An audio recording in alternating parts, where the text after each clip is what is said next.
A very good morning to all our viewers and welcome to Breakfast News with the Sentinel.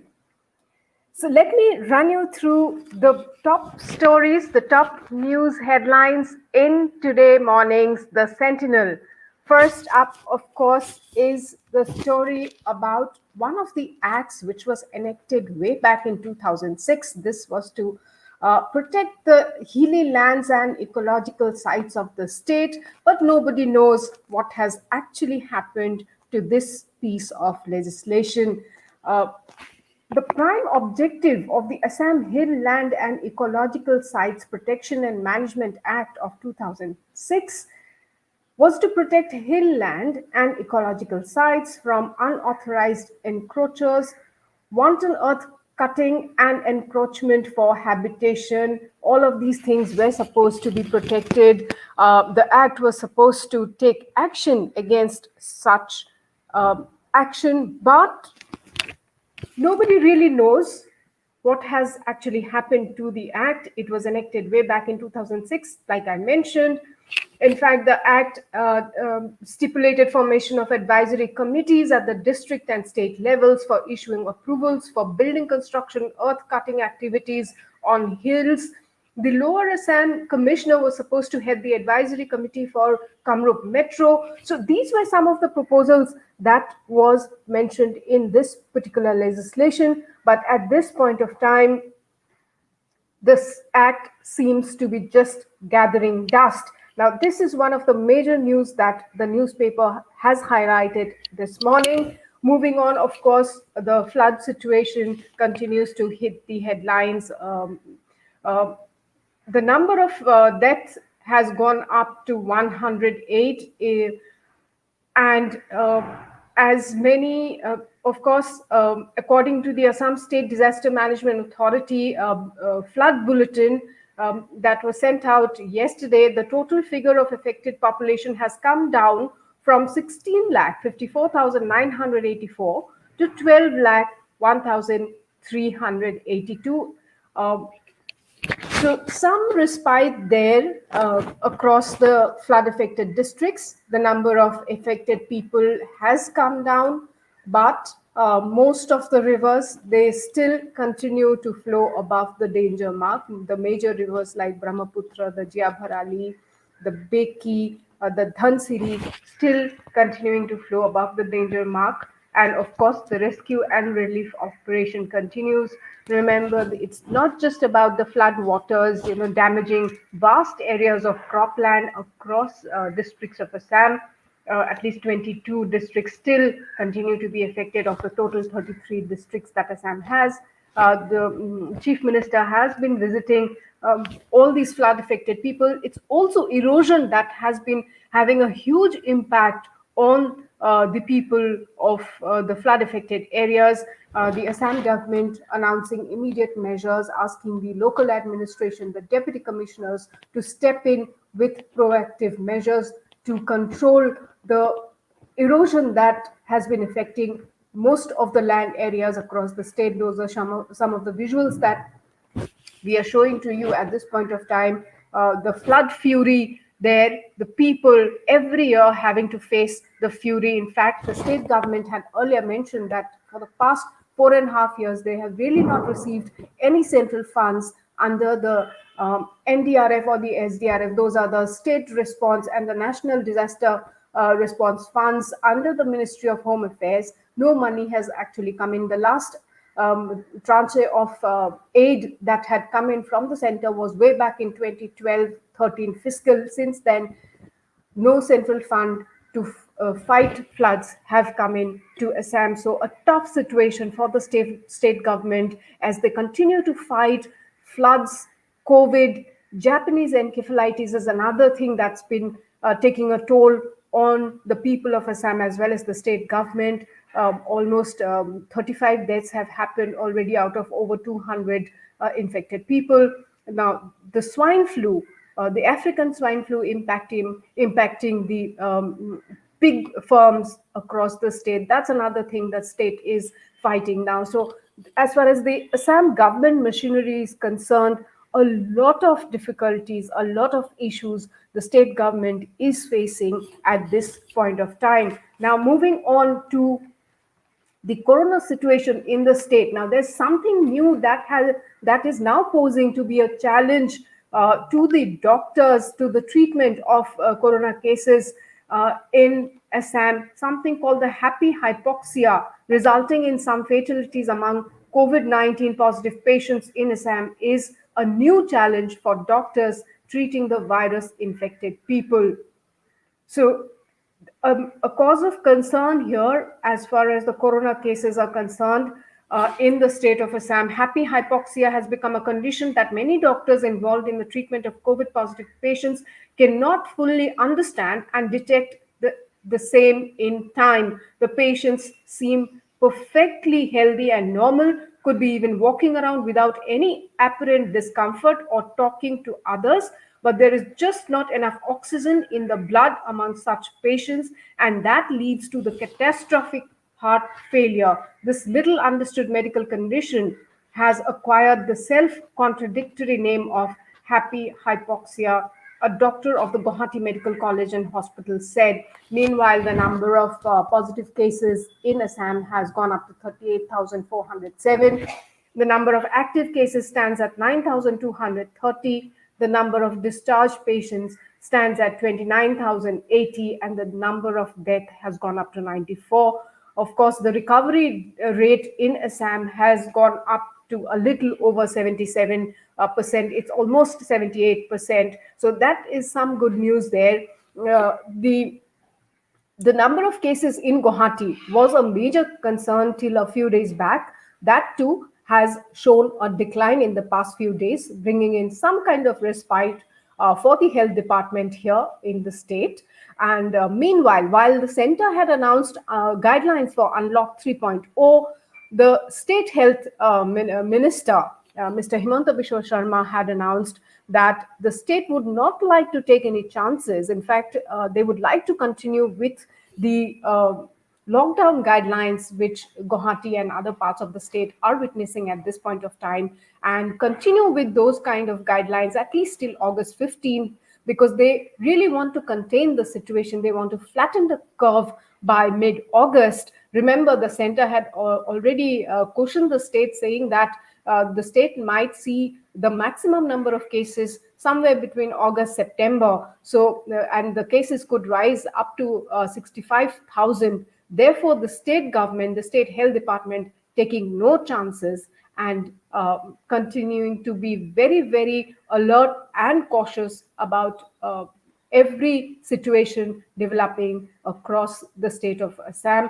Like I said, the state government deciding to continue with the lockdown policy that it had adopted few days back.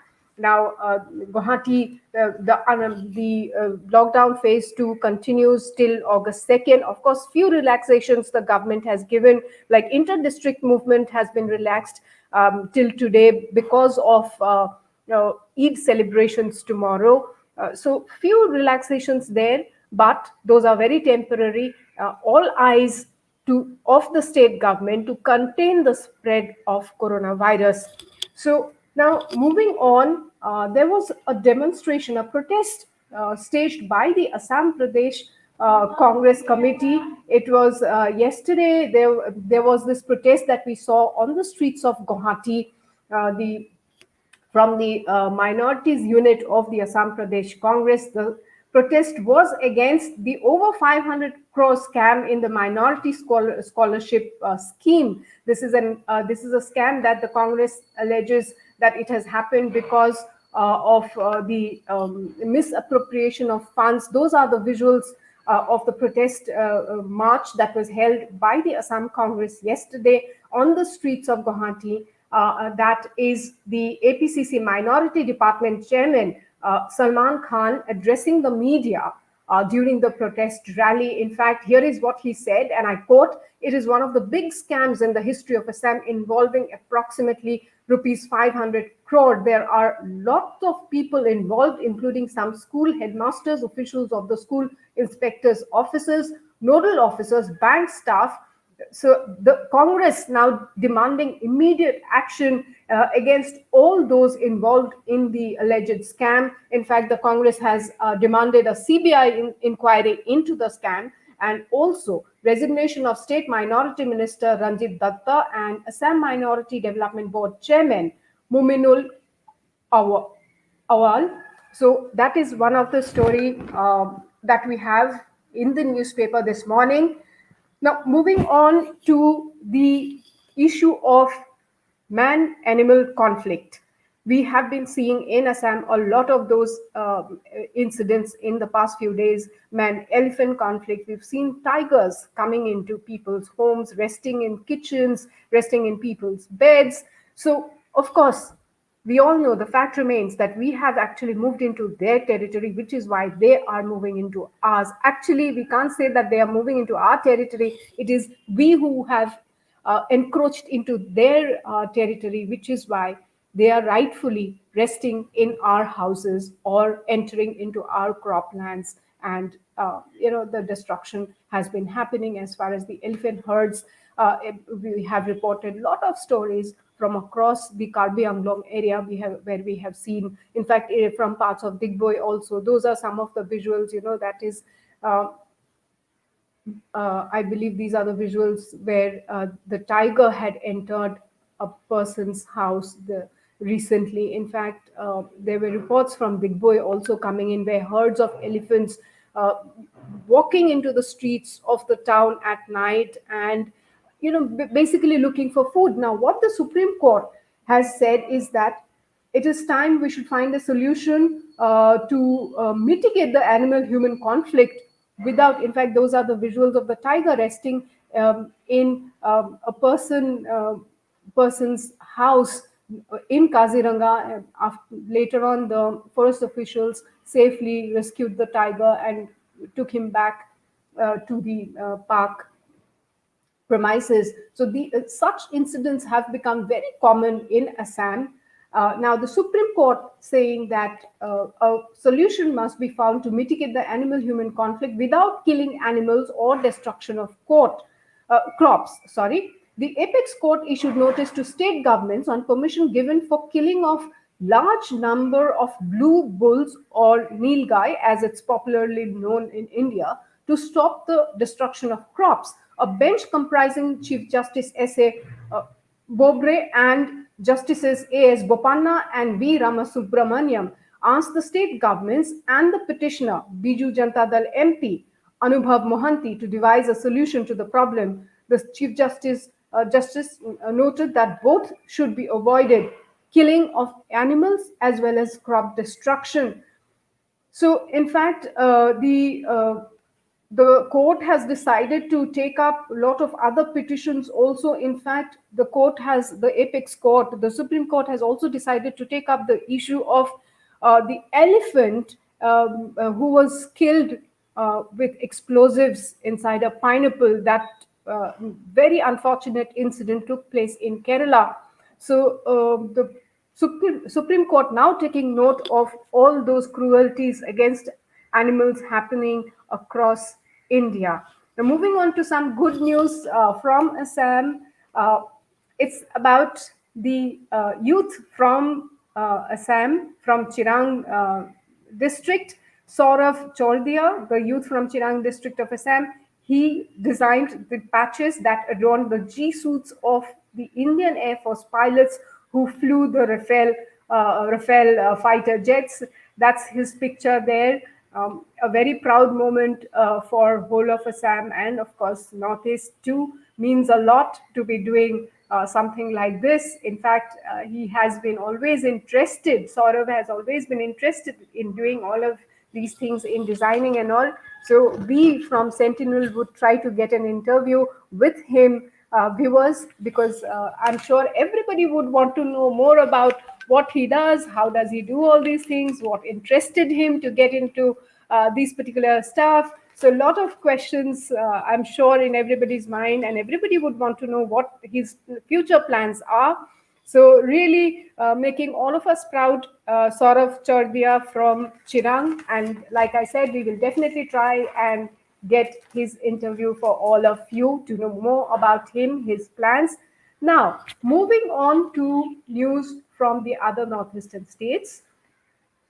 In Arunachal Pradesh, let me run you through the coronavirus situation in the state of Arunachal Pradesh. The total tally has gone up to 1,410, 730 active cases, and the number of people who have recovered stands at 677. The recovery rate in the state stands at 35%. So the tally there continuously rising, and of course the district administration and the state government taking all possible steps to contain the spread of the virus. Now, uh, even 7 new COVID patients have been reported in Bordumsa. The tally there has gone up to 37. Now, moving on to Meghalaya, the HYC, the Wintrip Youth Council, has demanded that the state government must restrict the entry of people from other states following the surge in the number of COVID-19 cases in Meghalaya. So, of course, there has been restrictions imposed on entry into the state of Meghalaya. There were a lot of curfew imposed in several areas. Lockdown was imposed in Shillong and other parts of Meghalaya. So this youth council also now demanding that there should be stringent restrictions.